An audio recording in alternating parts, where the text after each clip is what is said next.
Yes, here. Councilmember Grande? Councilmember Grande? Dan? I know I saw you. Yeah, this is Dan. I'm here. Okay. Councilmember Paskakowski? Yep, here. Councilmember Schultz? Councilmember Schultz? Phil?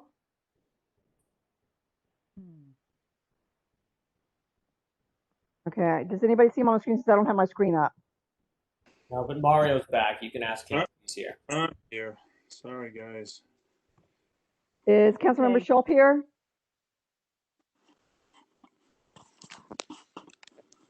Oh, okay, hold on a second. I'm going on mute.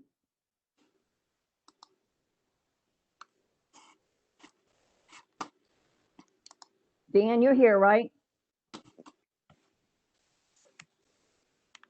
Dan? Oh yeah, I'm here.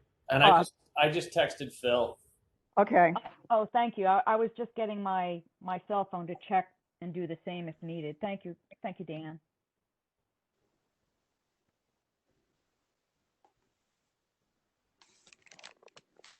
But you've got 4. I think you can. Phil says he's trying to log in. He says he's working on it. I had as well. Okay, good. All Yeah. right. Well, Yeah. oh, is that Phil? Okay, I don't know. Is Phil on or not? Nope. Okay, so why don't we go ahead and start then? If he's going to be on in a second or two. Well, then I think he had something about the agenda though. Mario or an imposter is on now. I'm here. Hello, this is Phil. Okay, thank you. Hello. Hello? Yeah, this is Phil. Oh, wonderful, Phil. I didn't see your number. Are you calling? Okay.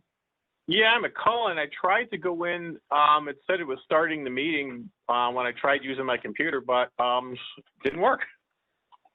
Other people have had trouble too tonight. I don't know. Okay, well, thanks for being in. Everybody is here, full 5-member council. Okay, so we're going to go ahead and start. We're calling the meeting to order, and it is 7:37.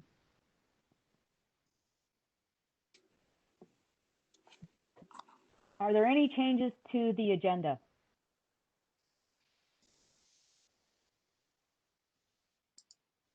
Mario, I would like to hear an update on the stormwater. Can we put that in quick? We can add that quickly. It is. Thank you. Everybody okay with that? Yep. Yeah. Are We there may be able any to drop a land use update because it's really the action item. Okay, great, Stephen. We will cross that one out then, okay? Okay. All right. And did we want to drop the train horn, or are we going to hear the presentation and then discuss the train horn at the end? How do we want to handle that? Yeah, I defer to Khaki on that. We'd left it there in case we wanted more discussion at that point in the meeting. But depending on what we have for time, we may just want to hear Allison's information tonight and then absorb it, and have more in-depth discussion at a later time. Okay.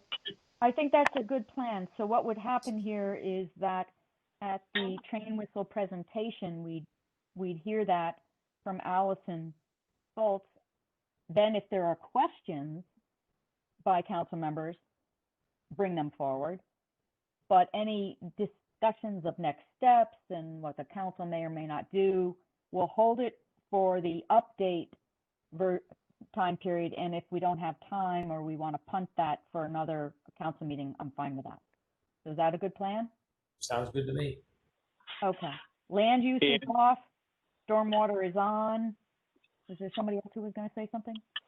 I was going to say, if you want, we can, because I think Debbie usually covers archives. So rather than doing it twice, I'll just let her cover archives. Well, Phil, I don't usually cover it. Why don't you go ahead and cover it? It's just in my, the archives are only in my manager report. Oh, okay, then I'll cover it. Fine, no problem. It'll be all brief, okay? All right, so with those changes, can I have an approval of the agenda? We all in favor? Favor. Yes. Okay.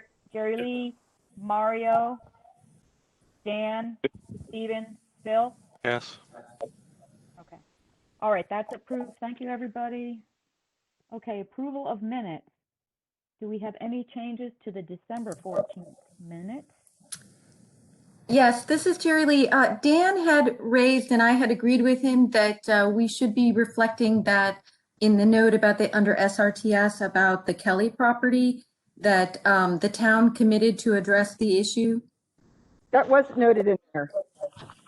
Well, I don't think it's very clearly noted. It just says that the mayor would discuss it with the town manager.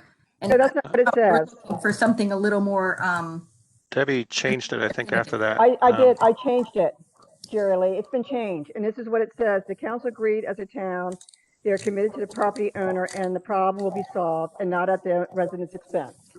so that must not be the version you sent last night, because that's the version I'm looking at now. I'm Yeah, I pretty don't have sure that that's what I version sent. either, Jerry Lee. I agree. This is the Version, older version. I apologize. Okay. So read the last sentence or two where it was changed. Would you again, please, Debbie? What it says is, what I changed was the council agreed as a town, they are committed to the property owner, and the problem would be solved and not at the resident's expense. Okay. Is that Okay, with that change, then I'm fine with the current minutes. And I'll Okay. send you out the minutes as, I apologize. I thought I sent you the correct minutes. I apologize if I did not. okay? That's all right. All right. So Jerry Lee, you're in favor. Mara, are you in favor of the minutes with a change reflected there? Yes, correct. With the And change. Dan? And Dan? Yep. Stephen? Yes, with change. Okay, Phil. Great. So with that, Yes. even though it actually was changed, it just didn't get the right copy out. Okay, good. Thank you, everybody. All right. I would like to ask Councilmember Simon to make the introduction to council for Miss Allison Foltz and the Train Whistle Project. Sure. Well, I will turn it over to Allison. Everyone has read her background and knows she is a pro with deep expertise in this area of municipalities and transportations and trains. And so she's been studying this issue on us, and I'm thrilled to turn it over to her to make a presentation. Well, Dan, thank you very much for your kind introduction. I also wanted to add to that I used to serve on the Montgomery County Board of Appeals from 2001 to about 2009. So I'm a real land use geek in terms of just land use regulation, transportation, how all of those things intersect. And I think it's true of everybody at my firm that we're all at Kaplan, Kirsch, and Rockwell because we really love dealing with issues from the point of view of public entities. And so really pleased to be able to, I hope, help Garrett Park sort out the train horn noise, which I understand has been annoying and not necessarily resolving itself recently. And so tonight's presentation is a recap and sort of the highlights of a memo that I submitted to Dan and to the town today. And so the memo goes into a lot more detail about what the applicable law is, what the sort of what all the moving pieces are. And so I expect once you've had a chance to read and digest that, happy to address any questions or discussions for next steps in whatever format the town council feels is appropriate and would be comfortable with. So I just wanted to let you know that in addition to tonight's presentation, which I can provide to anybody who wants it unless it's being circulated automatically. In addition to that, there's a detailed memorandum that sets out all of the factors and standards that are at play. So I'm going to go ahead and start sharing my screen. And unfortunately, when I tried to get PowerPoint to share my screen, it covers up the WebEx presentation. So let me know, can everyone see this clearly enough? Yes, I can. Okay, great. And let me see. So just in terms of background, we're talking about the CSX Metropolitan Subdivision line. It's also used by MARC and Amtrak, as you are all well aware. So this is shared with freight and passenger trains. But as I understand, it's really the CSX passenger trains that have been the issue. The CSX freight trains that have been the issue in terms of noise, particularly at night. And as it's been described to me, it appears that the CSX locomotive operators are somewhere, as they become aware that they may be entering the town limits of Garrett Park, they start leaning on the horn, and they just keep leaning on it until they think that, okay, maybe they're through Garrett Park, and that the noise is just incredibly intrusive. There are two crossings that cause the horn to be sounded, the one at Rokeby Avenue and the one at Garrett Park Station. And I've provided here the DOT, the official crossing numbers that U.S. Department of Transportation uses, so that if you want to track information on your own, you may do that. This is the information that's available. At least as far as U.S. DOT understands it, they estimate that there are about 19 trains per day during daylight hours and approximately 13 trains per day at night. Obviously, that may be different over the last 9 months because of COVID and the fact that rail traffic is down a little bit, but rail traffic is not down dramatically. So I would not be surprised if these numbers are still accurate. In terms of the standards that apply to rail highway at-grade crossings, you've got federal law, which generally has very broad application to rail safety.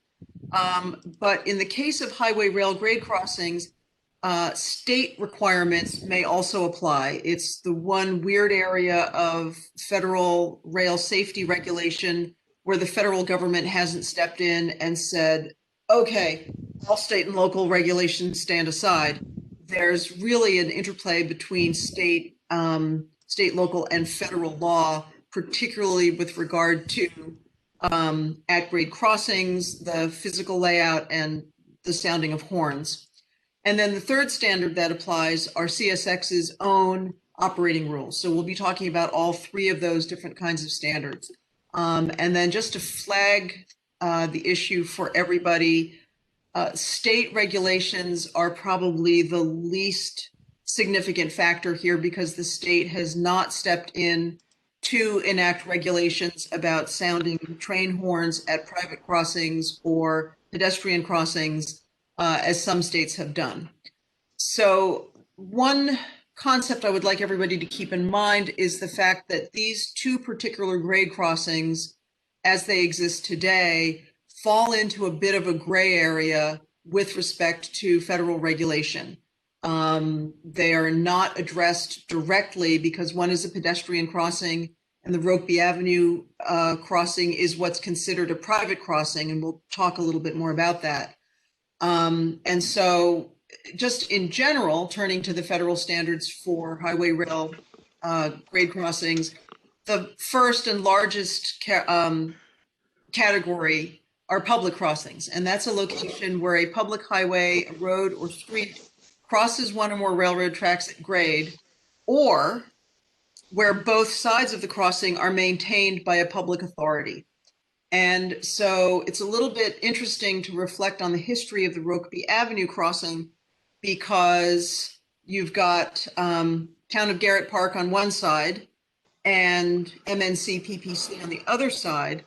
But it appears that this is still classified as a private crossing because the park at one time was private property, and I'm not recalling the history of how it came into public hands, but it appears that at least in terms of the history of the railroad crossing, that was originally classified as a private crossing, and it remains classified that way.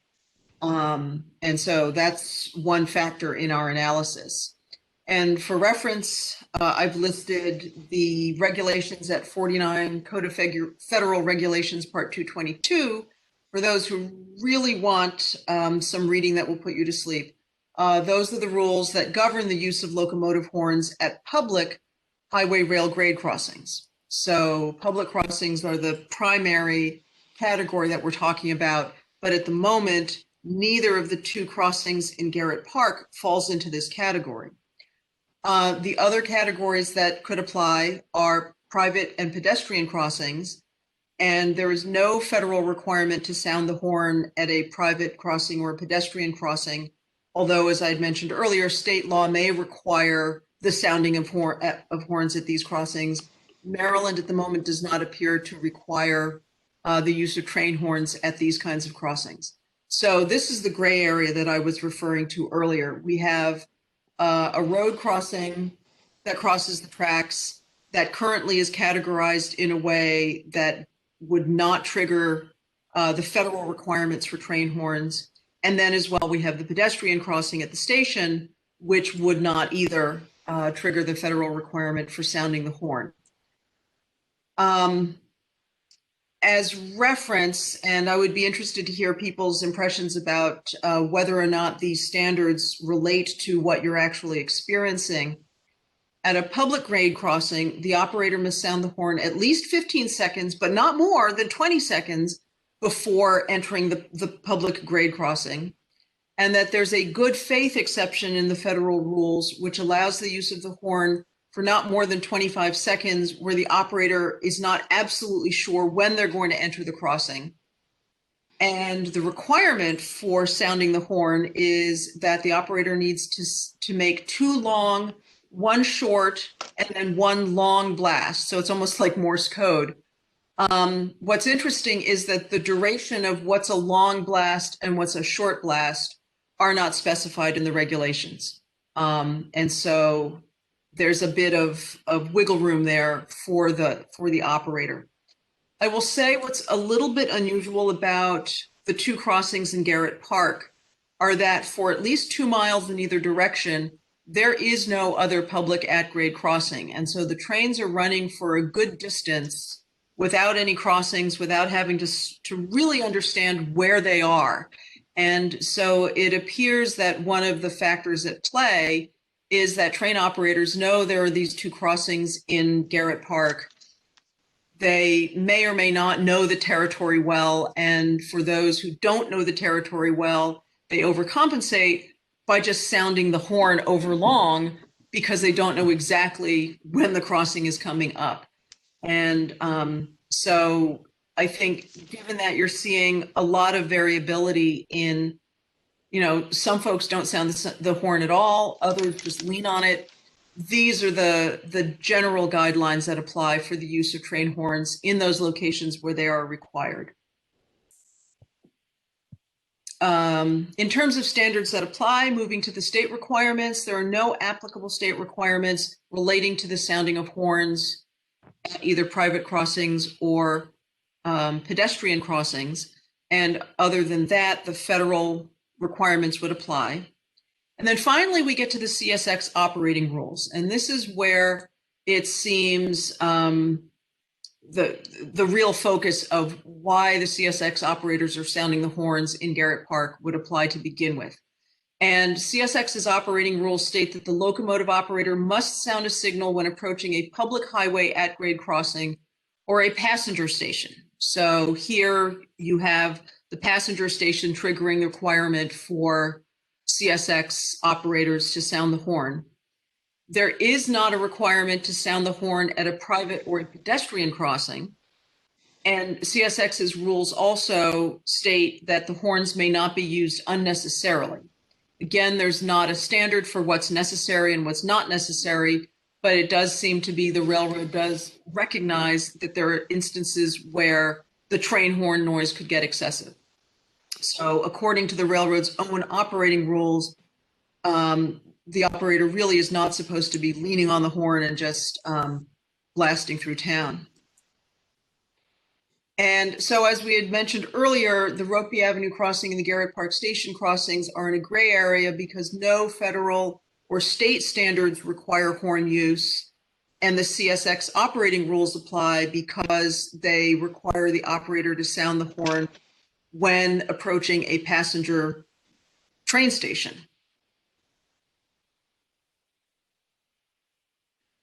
And so in a way, I'm a little bit jumping to the end here, but I did want to make sure that we held these concepts in mind as we go through the rest of the discussion. In terms of controlling the sound horn, one option would be to approach CSX directly to negotiate a private agreement with them where they would agree not to sound the horn in Garrett Park except in an emergency, because their rules don't require them to sound the horn at a pedestrian crossing or at the Rokeby Avenue crossing, which is classified as private. They are required to sound the train horn at a passenger station. And so the discussion would revolve around whether CSX would be willing to waive its rule for the purposes of the passenger station and then not sound the horn in Garrett Park. It is unlikely that the railroad would be willing to agree to that on a private basis, but we did flag it because the only written requirement that applies in this instance is the fact that CSX requires its operators to sound a train horn when they're near a passenger station. The other likeliest path to pursue would be to seek to redesignate Rokeby Avenue as a public at-grade crossing, because it appears to meet the criteria that describe a public crossing as one that is controlled on both sides by public entities. And if Rokeby Avenue is redesignated as a public crossing, then the town could seek to establish a quiet zone at that public crossing. And so now we'll get into very briefly what the requirements are for a quiet zone. The requirements do go into a lot of detail, but these are sort of the main ones to keep in mind. A quiet zone must be at least a half mile in length, and it's got to have at least one public at-grade crossing. So that's kind of your trigger for instituting a quiet zone, is you've got to have one crossing that's designated as public. If you do institute a quiet zone, you will then need to install gates at the public crossing. And here, this would really only be one. The quiet zone would need to be established by the public authority who maintains the crossing itself. So I wanted to clarify whether it is the town of Garrett Park that maintains the crossing. I didn't think that was a state road. It certainly didn't seem to be a county road, but that's the other thing to keep in mind is sort of where does the responsibility rest for establishing the quiet zone and maintaining that crossing. And then, of course, since CSX is the freight railroad that's operating through this crossing, we would need to coordinate with CSX to establish the criteria for the crossing. Other quiet zone requirements are that ultimately it's a risk-benefit analysis. And so the applicant for the quiet zone would need to demonstrate that in the absence of sounding the train horn, you are not creating a significant risk for loss of life or serious personal injury, or if there is still some risk, would need to demonstrate that you've taken additional steps to warn people through other means. You know, that may be signs further back from the crossing. There are any number of mechanisms that you might be able to use. But here, you know, we haven't done the risk assessment yet, but these are the factors that would apply as you get into doing the risk assessment to see whether you can meet the criteria to institute the quiet zone. And just as a parenthetical, it can be costly to install the crossing guards and the bells and the other equipment that's necessary to establish the crossing in order to establish the quiet zone. But again, this may be an instance where your costs are on the lower end rather than the higher end because it's not a high volume road. You're not protecting against a lot of vehicular traffic. And so those are factors that may be helpful in keeping costs down if the town decides to pursue the quiet zone route. So really, that's the end of the presentation I wanted to give tonight. I wanted to simply highlight for you the fact that these two crossings are in a gray area right now. There are ways to address that, and frankly, the fact that they are a gray area may be helpful to us. The big decisions to weigh are whether the town wanted to approach CSX directly in the short term and see if you can negotiate with them, or whether you wanted to investigate reclassifying the Rokeby Avenue crossing so that that becomes a public crossing and therefore eligible for the quiet zone program. And frankly, you could pursue both of those on a parallel track. In our memo, we do address a couple of other options for controlling train noise and either pursuing a quiet zone or taking other measures, but these were certainly the two that stood out as being the most achievable. So I think I will stop there and ask if we have time on the agenda now for questions, or we want to schedule another session to address the questions separately.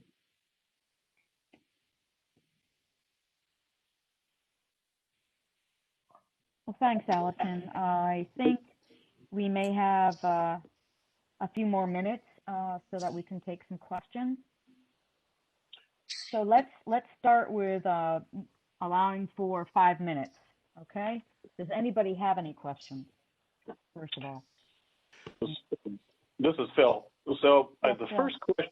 first question I have is what constitutes that highway crossing? In other words, right now the thing is only used for maintenance vehicles who need access to the park, emergency vehicles. The rest of it's basically pedestrians. So I'm not really sure. It's not like a to from sort of route. It doesn't go anywhere. It dead ends into the park. So how or do you think it would qualify? I think it would qualify because of the sort of one of the two ways to define a public crossing is if basically both sides of the crossing are controlled by a public entity. So it's interesting. It's a definition that doesn't hinge on, how much volume does the road get? Is it a highway as opposed to a local street? It's focused on the fact that rather than having a public right-of-way on one side and private property on the other side, you've got public property basically on both sides of the crossing. So it's a definition that's focused more on the fact that it's controlled publicly on both sides, and then would potentially, in a way, that definition anticipates situations like this one, where it's very low volume crossing. The property on one side had at one time been private. There's a road that goes there. Is there some justification for reclassifying it? Okay. Just this, Stephen, I just had a comment, I guess, about that, or maybe just a clarifying question. Maybe it is. I think that originally was 120 some years ago. That was town of Garrett Park property on both sides, and then eventually that was sold off. But then MNC PPC owns that now on the flip side, and then the town owns our side. Mm-hmm. It's all town streets. But and then a question too. You were saying there was a Rokeby crossing and a passenger station crossing. I guess I was assuming just that one spot. Are you saying there's two crossings there within 50 yards, or is there another location you're talking about? No, it's those two crossings within the 150 feet of each other. Okay. There's the pedestrian crossing at the station and then the road crossing at Rokeby Avenue. Okay. It was a long time ago that the train station was on the other side. Or I think the train yard rather was on the other side, and the train right. station was on this side. Right. So I think it's a legacy of that. So I have a question too. You had mentioned that the train conductors may not know exactly where about to sound the horn, Mhm. what kind of landmarks. Somebody can correct me if I'm wrong here, but I was pretty sure that there is a sign with a W that stands for the train whistle for when they're supposed to blow the horn, and that's further up towards my end, towards the Rokeby and towards the Garrett Park Estates and Garrett Park section of the tracks. I don't know about on Phil. I don't know about on your side, but on our side, Mario, there at least used to be, and I mean used to be within the last year or so that there was a sign. Does that have any bearing on findings about whether because they're blowing it right there. I know that. And then I guess they're blowing it again when they get closer to the train station and crossing. Yeah, and it's helpful that the railroad can say, well, this is, we're aware that we don't want our operators to just be blowing the horn continuously, so that's why we've put those signals in place. It will also sort of when the train gets to the crossing is also influenced by how fast it's going. So a train traveling at 30 miles an hour is going to take twice as long as a train traveling at 60 miles an hour to get to that point, from any given point. And I think what you're experiencing is probably variation among both the experience and the conscientiousness, quite frankly, of the operators who are moving through the area. Some of them know the area very well and have probably picked out landmarks so that they know, okay, when I see the yellow house and I'm going 45 miles an hour, that's when I know I can sound the horn, and you sort of they're being systematic about it, whereas others are probably not. So it's good to know that it appears the railroad has been putting in signals to indicate when operators should be starting to blow the whistle. But obviously that's going to be influenced by a lot of other factors. This is Phil. Just to add on to that for a moment. So all engineers, operators are required to be familiar with their territory before they're allowed to go out by themselves, if you will. And of course, so is the conductor. But we also have the whistle markers literally directly behind my house, and it was a concrete one, and now they've since put in a metal one, but nevertheless, they are there. I also was under the understanding that one of the principal problems was with a particular MARC train operator, not necessarily the freight guy. Somebody can correct me on that particular point. No, I was going to ask the same thing. We have the CSX train, but we also have the MARC commuter train. It's the same question, because I joked with Dan a couple times that tell him that the train was coming because I would hear it blowing by here. It's an all the above is the answer. I think, and I'm sure, Allison, I'm sure you've talked to Dan and Phil about this. I mean, the CSX trains seem like they start their horns literally at Randolph Road, a mile north of here, and they don't stop until they get to through at times literally until they get past the station. CSX is a little different. They run it on and off, but they seem to have that horn running literally blasting as it goes through the station, which is weird to me since they're already through and they're still running the horn, which is what Dan experiences and the people who live near the station. So it's both. It's not one or the other. It's an all of the above is the answer. And the MARC trains would be subject to the same rules that apply to the CSX trains. I mean, since they're running on CSX tracks, they would be required to apply CSX's rules to their operations. Okay, that's what I was thinking. So I have a question about that. In your experience, do you know of any examples where communities have been successful with getting CSX to undertake voluntary measures to reduce train horns? I am not aware of any CSX. I'm not aware of any instances where CSX has agreed voluntarily to to reduce train horn noise. I would say in this case, I think it's worth the ask because we're talking about very low volume crossing. It would not be surprising to me if they said, if there were not a passenger station here, we could agree to that. But as we dug down into the rules and we realized it was really the CSX operating rules that were likely driving the requirement for the train horn, it seemed to us at least worth the ask to start with them.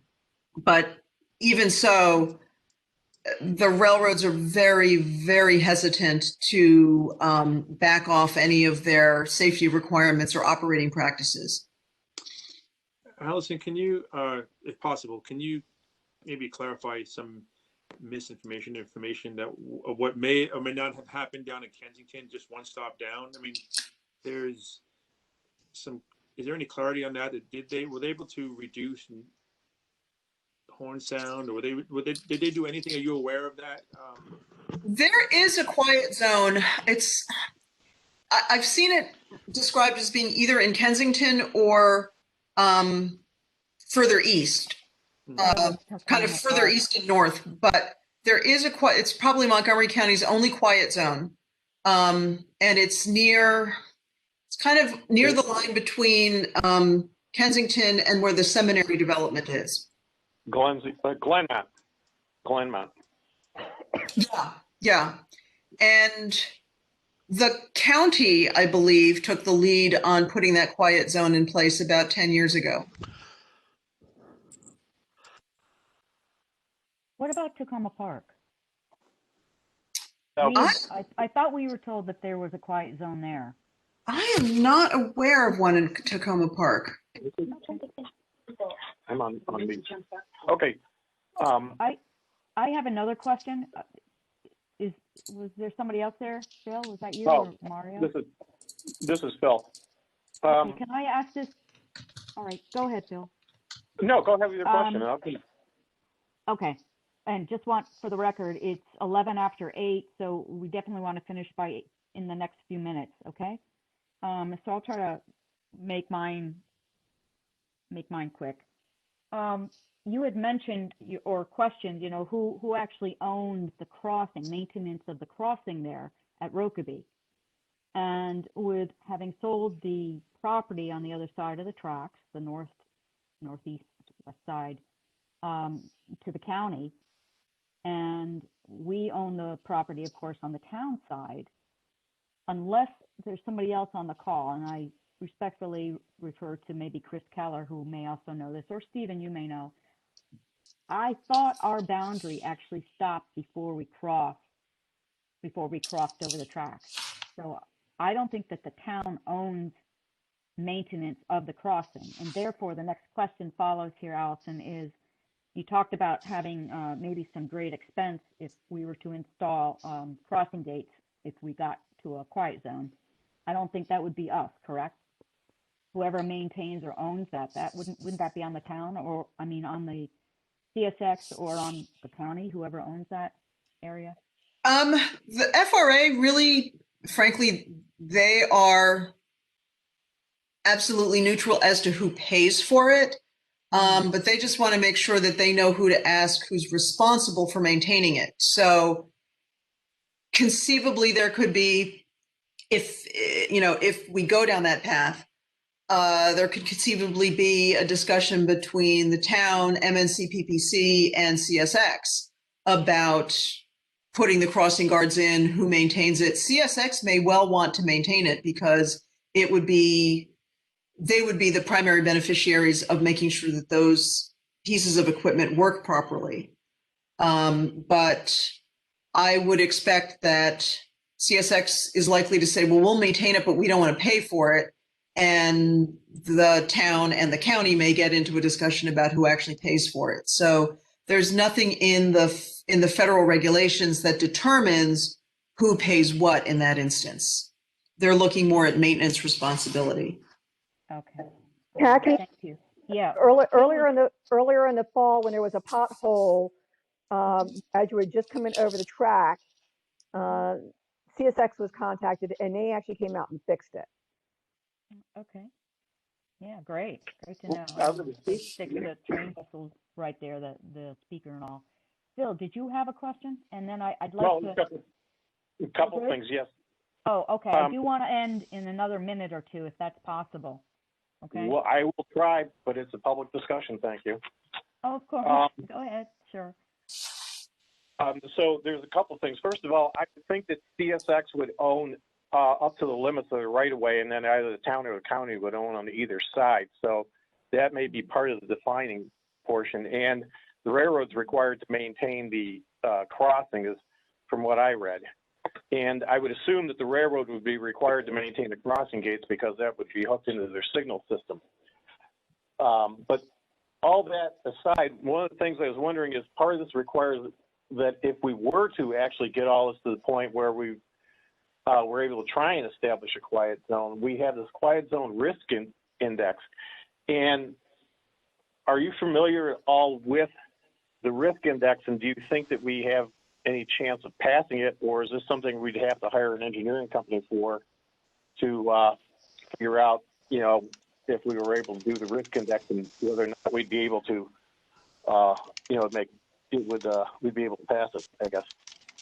Yeah, I would say you would definitely want to hire a consultant who is able to, you know, a real engineering consultant who can do the risk assessment. And so that's why I did want to flag that the quiet zone, you know, while it's definitely a possibility, and the town could position itself to get there if that's how it wanted to go, but it is, there are costs involved, and hiring a consultant would be part of that. Oh, and one other thing that I forgot, this is more of a question, but I think that CSX may actually own the station, because I know that CSX owns part of our parking lot. And if CSX, in fact, owns the station, how does that figure into the mix? Do we now have to get approval from them if we're doing anything with the quiet zone with regard to their station? Well, that's why, whether you're negotiating with CSX directly or whether you're pursuing the quiet zone, there's going to be a lot of discussion with CSX. I mean, there's no way not to involve CSX in the discussion, because ultimately they need to be comfortable with the notion of a quiet zone as well, if that's what you wind up doing.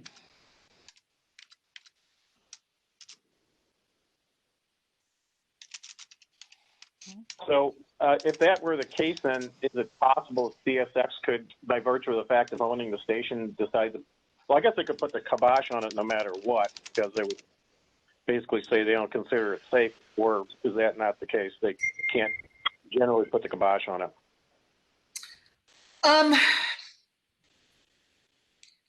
I'm thinking of cases where quiet zones were established even in the face of the railroad's opposition, and those are instances where a community has managed to make the case that, look, if you put this quiet zone in place, you are not increasing the risk, you are not compromising safety, even if there's a quiet zone. So they don't have carte blanche to put the kibosh on the quiet zone, but they can make the process difficult and they can object.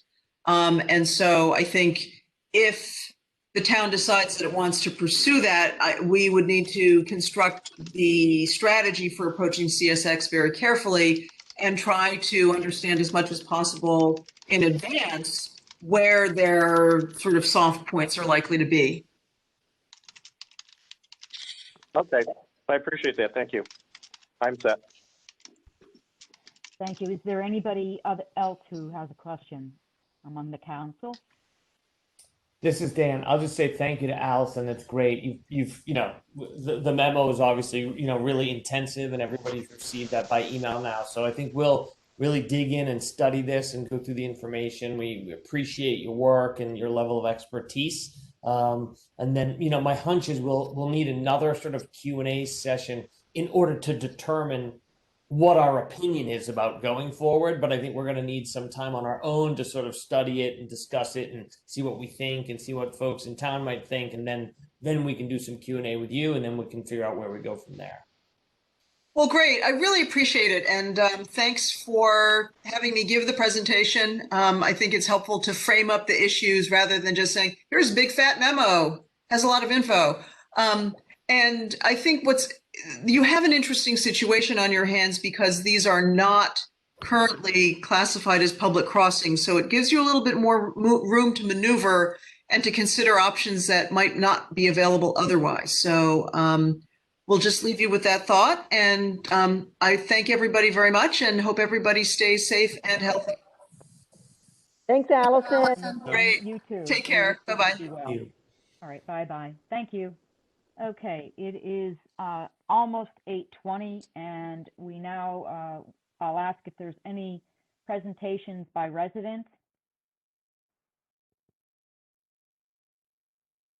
I don't see anything, Debbie, or do you see any chat or any questions? No, I do not, Mayor. Okay, thank you very much. We are going to move now to the action item on the approval of the ordinance 2021-01 on building, housing, and business regulations. Stephen, if you or Debbie would like to just introduce what was changed for the benefit of everybody in the audience, and then somebody will be able to make a motion, I suspect. I can hit it real quick. Hope I'm not on. Am I on mute? Nope. No, I'm we not. can hear you. No, okay. I don't have the document handy in front of me. For some reason, I got stuck in a feedback loop trying to download it.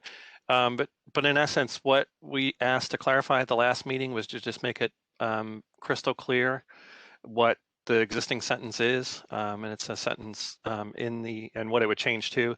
The existing requirement is on a corner lot, there would be a 30-foot front setback from any street. And the difference was we were adding in the word front, so it would be a difference of, it would be 30 feet front setback required from any front street added into that sentence. It just opens up for the distinction between front and side street definitions. Okay. Do you mind if Debbie would just read that one modification for everybody's benefit, because we have it in the ordinance? Debbie, would you do that for us? Absolutely, thank you. This is what it reads. Be it finally resolved, section 402C1 shall be updated from 1, setback from street. No main building or new construction shall be nearer to any street right-of-way than 30 feet. 2, 1, setback from street. No main building or new construction shall be nearer to any front street right-of-way than 30 feet. Now, therefore, we, the Town Council of Garrett Park, Maryland, do hereby adopt the amendment to Ordinance 2021-01, amendment of Chapter 4, Building, Housing, and Business Regulations, effective February 1, 2021. Okay, thank you. You're welcome. Is there any motion, or do we need any other discussion? No, were there any residents or anyone else that had any questions at this point, or? It's for council. Stephen, this is Jerry Lee. I had 2 quick questions. Could you just remind us what the effect of this in terms of the setback from the side street will remain to be for those main buildings? So it reverts back to the Garrett Park overlay, which is in the county zoning code, and that would make that 15 feet for the side street condition. Okay. And also, since this only changes it for main buildings, what would be the governing setback for any not main buildings or accessory buildings? They have I can't remember exactly what it is, but they have a whole different set of distinctions for accessory buildings. One of which is if it has to be behind the rear line of the house. And it can't be 15 feet if it's on the other street either. I just can't remember what it was. I just wanted to make sure really just about the main building. That was clearly addressed elsewhere, since it's not addressed in this part that we're amending. Okay. Thank you. Well, Yeah, it's covered separately. This was introduced and it's been discussed at 2 other council meetings. Okay, is there a motion? I'll move to introduce or reintroduce. Is this Phil? Yeah, this is Phil. This is not for introduction. Sorry, it's Okay, for approval, adoption. a vote. In fact, it should say that at the top. I realize it doesn't. Because we introduced it last month. Okay, so now we're this is the action to adopt. Okay,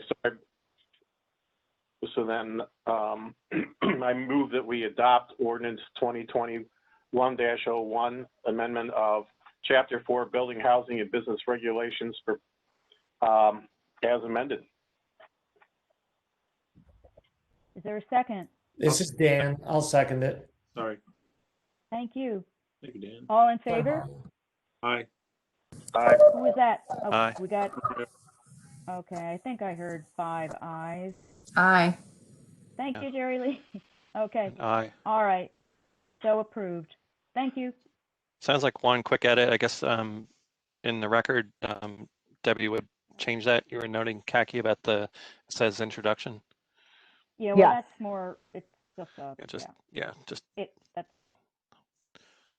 technical thing. It's not Yeah, really for just the, the okay. final. Yeah, thank you. Okay, no new business. We didn't have anything, so I think we're on updates. Yes, okay.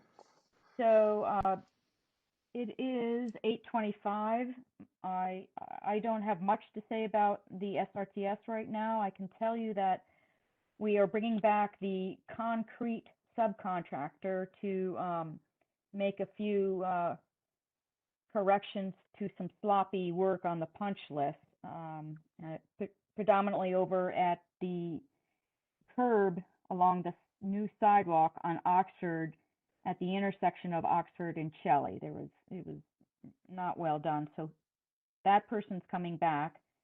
We are still looking into having the crosswalk painting fixed, which is at the top of the Claremont Hill near Montrose and the Claremont-Montrose Triangle.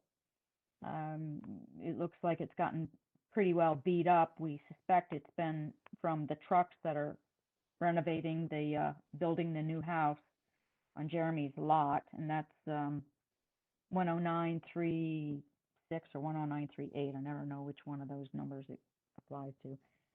And we also are working with Pepco on getting the guy wire moved. Debbie, do you know whether Tammy had that done? No, Did not that I'm Pepco aware of. come Not that I'm Okay. aware at this point. We need to stay on that because the last update from her was December 15th, and I didn't get Right. anything back from her recently. That is all I have. We're still working on audit documentation with Patriot. The ball is in their court, and Ryan is trying to pull it from them. So that's where we are. Hey, Sorry, Khaki. it took a little longer than I expected. That was quick. Hey, Khaki, this is Mario. I just have one quick question. Did you say that the crosswalk over that's in front of Jeremy, the property he's redeveloping, did you say that the contractors were to kind of wreak havoc on that crosswalk that's there? Well, we think so. They're trying to backpedal, so that's an unresolved issue right now. Yeah, no, there's evidence to the contrary to what they're backpedaling on. So I would, we can continue this another time, but I've seen evidence of them just creating just a mess in the street with the work. They have, yeah. Yeah, and that's not the code, and they know that. So yeah, thanks. Okay.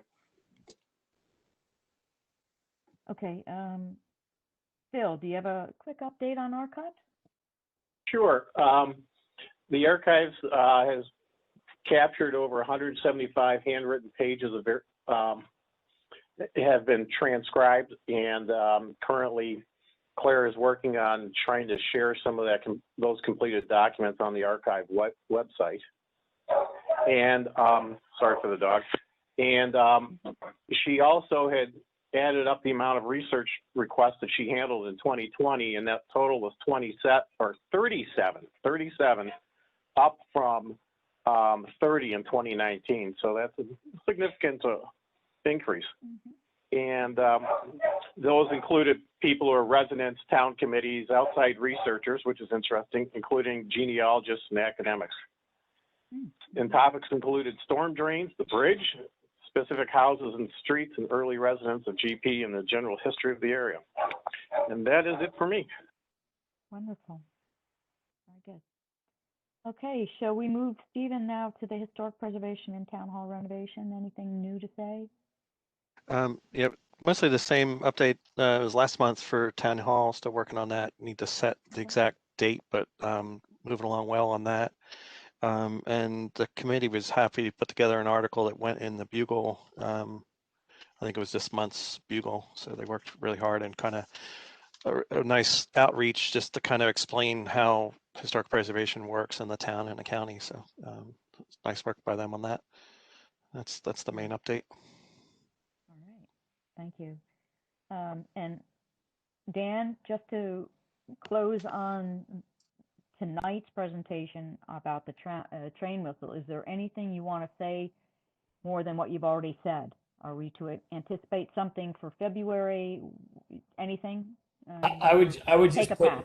I would just put maybe a 20-minute council discussion on the February agenda, and I think everybody has the homework to read the material, review it. We can share it. Make sure I think we share it with the townsfolk that are interested in the topic, and then have a good discussion with enough time on next month's agenda. Wonderful. Okay. And Mauro, do you have anything quick to say about stormwater? Sure. I'll give you a quick update, not update, and I apologize. I know in the last meeting I was hoping to have an update. Unfortunately, we didn't get a draft from Clark Azar and Associates until right around, actually over Christmas break and right on New Year's Eve. So that was submitted to the town administrator, Debbie, and to Chuck Berry, who's our lead project manager to at least evaluate what was submitted. So unfortunately, because of the timing, we just got it last week. Chuck has not had time to give his comments and feedback, and it's 119 pages long, and I don't have the bandwidth to tackle that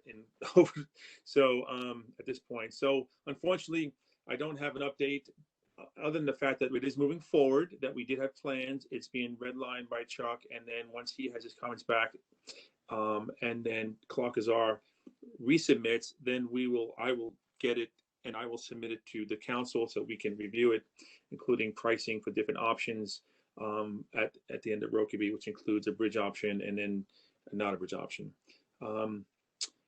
We also, real quick, super quick. We also received the initial draft of the Garrett Park storm drain maps, which will be interesting to look at once it's finished. And I think I was told we should have that by the end of this week wrapped up, and that'll also be sent out to the council. And finally, some good news, just real quick. We talked to Parks and Planning again about the silt and the pooling of water on the basketball court.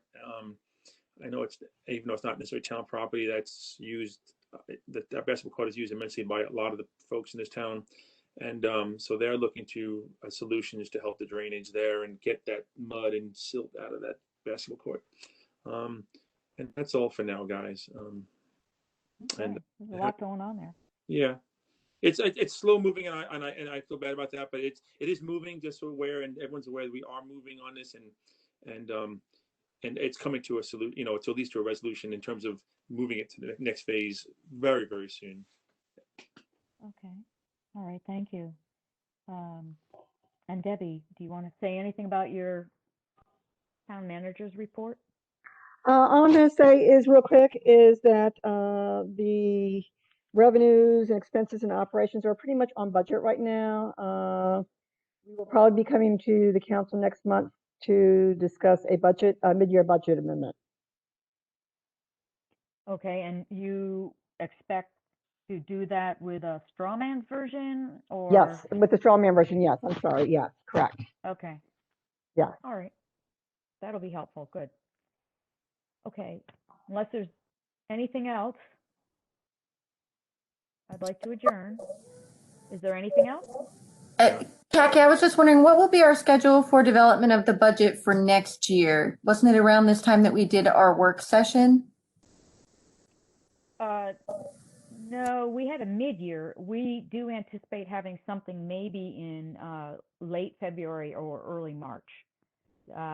Waiting on that with Andrea. So. Okay, yeah, I mean, I understand we definitely want to have Andrea involved in that. It just seems like last year we kind of somewhat late realized that we should have started it earlier because we wanted to have it a little further along before the new council members would take office after the election. I did speak with Andrea about it, and I believe she plans on starting the discussion on this in April. Okay, I think it'll probably be sooner than that, but Debbie, with all due respect, Okay. and Andrea comes back full time February 1st, so we'll have a more concrete answer for you, Jerry Lee. But I suspect it'll be either late February or early or in March that we would have the retreat. Okay. Okay. So that raises another question. So does that mean that will there be an overlap with Debbie, or is this the last meeting that we'll have Debbie with us? Well, it very well may be the last meeting that I'm actually doing, but I may be at the next meeting. I do believe Andrew and I plan on trying to have at least a week or 2 week crossover. Just so I can. You'll at least be in attendance at our next Yes, meeting. yes. So that way I can at least hand things back over to her. Okay, that's good to know. Thank you, Debbie. Yeah, you're welcome. Okay, thank you, everybody. It's 8:35 and the meeting is adjourned. Have a great night. Please stay safe as leaders and role models of the town. Please keep your masks with you and wear them as appropriate. We need to keep this number down in town, and hopefully people seeing that we're doing it, wearing our masks, they'll do the same. So thank you, everybody. And happy anniversary, Khaki.